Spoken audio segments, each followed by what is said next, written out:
Hey guys, this is Thomas Knapp with Financial Empowerment. Have you ever wanted to do something that was outside of actually attending class, but was still relevant to your academic and educational goals? You wanted to maybe attend a conference or go to some sort of event or some sort of online certification type of a program or something that was still related to your academics, but not strictly a tuition through your university. Well, this scholarship is just for those types of opportunities. Now, it also pays for things like books. If there isn't something that you want to use and you just want to pay for some textbooks, things like that, then you can use it for that as well. But it broadens up what can be included in a scholarship. And it's not eligible to pay for tuition and room and board. I thought that was very interesting. Who would offer such a scholarship? Well, this scholarship is called the 1000 Dream Scholarship Fund.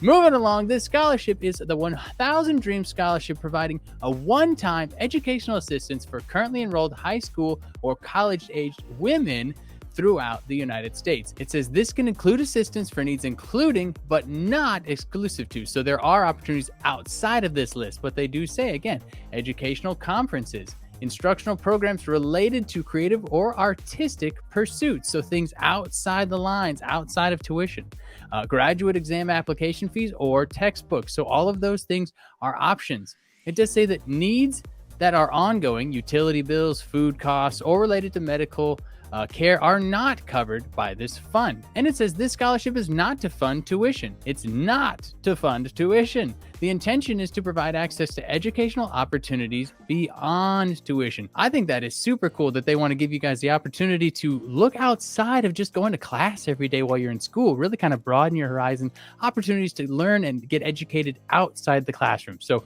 pretty cool opportunity. Now, what do you have to do? Well, the eligibility says, obviously, you have to be a student, that you need to be a woman attending high school or 2-year or 4-year college or university in the United States. You do have to demonstrate financial need. It does say here financial need, and your application must include 2 letters of recommendation and an essay explaining how the grant is going to be used. If you're going to use this grant to, say, attend a conference, then you would write about the conference. What is it? If you're going to use it to pursue some sort of creative pursuit or take some sort of online class, or again, some sort of certification in something that's not specific to your tuition at your school, then that would all be what you would want to explain in the essay. And the more detail you can give them about what this is for, why it matters to you, the more likely that you're going to win, and then get $1,000 to pay for it. And so the selection will be based on the application contents, financial need, and the information gathered from letters of recommendation. Now, it does say previous winners are not eligible to reapply. So if you have won this one before, you can't apply again to use for another sort of activity or another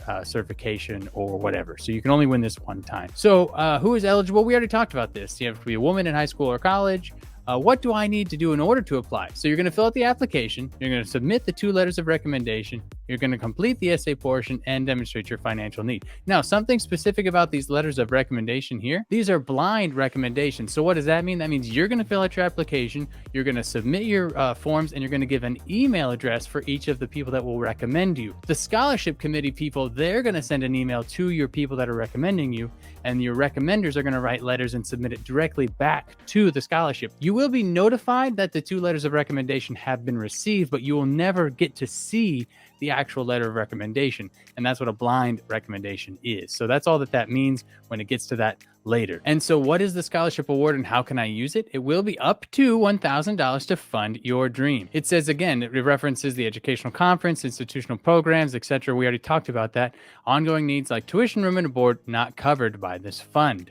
This is the blind letter of recommendation part, and this is where can I get more information. So if you need to, you can check this out, or you can send them an email. And again, so it's $1,000, opens December 14th, but the deadline is April 2nd. So you definitely want to get these scholarships submitted before April 2nd. And then you would just click apply here, and that's going to take you straight to the application page where you can get everything submitted. So this $1,000 opportunity for women who are in high school and college to pursue something outside of tuition that you are just interested in, that you want to continue to learn about and grow as a person. So super cool opportunity. Now, in addition to scholarships, you can pay for college with other ways of finding money and also learning tips and tricks to bring down the cost, so you don't have to find as much money in the first first place. So if that's interesting to you, you can check out the course that is linked in the description and covers all of those things, or you can go ahead and click on this video, which is other scholarships that you can apply for, or this playlist, which is all the things that you need to know about scholarships and applying and how to win this one or this one. Give it a try. We will see you in the next one.